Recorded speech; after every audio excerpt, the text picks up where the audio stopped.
आज के दिन गोल्ड XAU USD क्या मूव देगा, चलिए टॉप डाउन एनालिसिस करते हैं। यहाँ पर मैंने आपको कल बोला था कि मार्केट अभी यहाँ पर एक फेयर वैल्यू गैप बनाने के मूड में है, तो अगर वीकली ने यहाँ पे गैप बना दिया चाहे मामूली साइज से, तो ये ब्रेक अवे गैप है, तो मार्केट 414100 की तरफ जाएगी और मार्केट फॉलो कर रही है। स्टिल वीक के अंदर 3 दिन पड़े हुए हैं, तो 3 दिन के बाद जब वीकली कैंडल कहीं क्लोज होगी तब हम नया कंटेक्स्ट देखेंगे कि हमने अभी करना है क्या। ये फॉरेक्स है, किसी टाइम कुछ भी हो सकता है, लेकिन कल का सिनेरियो हमारा बहुत ज़्यादा क्लियर था। कल के दिन मैंने आपको डेली की कैंडल का ये बताया था कि मार्केट में फेयर वैल्यू गैप है, बड़ा तगड़ा है, और मार्केट यहाँ से जस्ट फेयर वैल्यू गैप या ओवरलैपिंग PDRA तक जाएगी मैक्सिमम, और उसके बाद गिर जाएगी। ये मेरी बात आपको कल याद हो, मैंने कल में बड़ी क्लियरली बोला था।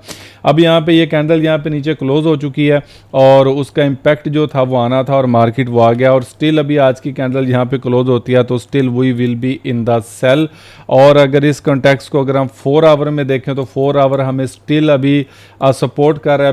अभी के लिए प्राइस अभी 420 तकरीबन 4 के पास चल रही है, तो यहाँ पे मार्केट अपनी H4 की रिजेक्शन ले चुकी है।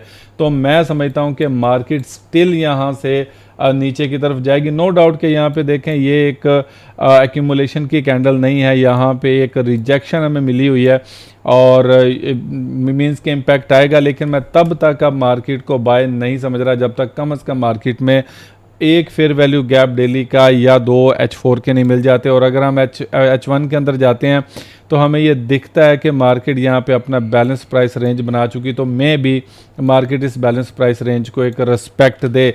लेकिन अगर H1 की कोई भी कैंडल अगर इसके अंदर क्लोज हो गई तो then we will think further expansion, और मे भी मार्केट जो है कोई ना कोई डाइवर्जेंस बना के फिर अपनी ये जितनी भी सॉफ्ट लिक्विडिटी है मार्केट उसको ग्रैब करने जाए और फिर उसके बाद 4100 की तरफ वापस चला जाए। तो मैं अभी लॉन्ग रन के अंदर आज के लिए मैं समझता हूँ कि अगर अभी 12 बजे हैं, अगर ये वाली कैंडल अगर इस फेयर वैल्यू गैप के अंदर क्लोज होगी H1 की तो इट विल बी डाउन, और अगर ये कंफर्मेशन देती है बाय की तरफ, यहाँ से रिजेक्शन ले लेती है मार्केट स्ट्रक्चर शिफ्ट और दूसरी चीज़ें, देन वी कैन थिंक के मार्केट अभी बाय में जाने वाली है। तो अब दोनों सिनेरियो हैं, आपको बड़ी एहतियात से अपना एनालिसिस करना है।